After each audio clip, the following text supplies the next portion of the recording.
Joseph Raavan వ్యవహారంపై మాజీ MP Vijayasai Reddy సంచలన వ్యాఖ్యలు చేశారు.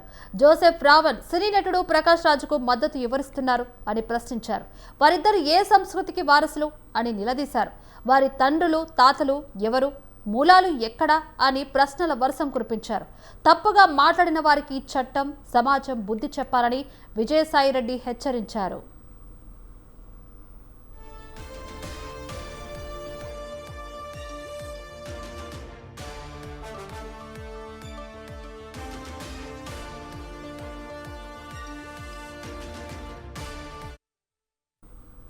అలాంటి వారికి యావజ్జీవన లేదా ఉరిశిక్ష వేసిన తప్పులేదని విజయసాయిరెడ్డి వార్నింగ్ ఇచ్చారు.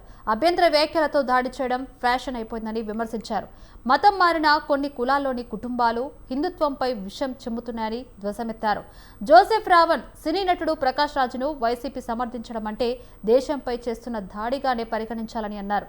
దేశద్రోహ కుట్రలపై ప్రభుత్వాలు కఠినంగా వివరించాలని విజయసాయిరెడ్డి సూచించారు.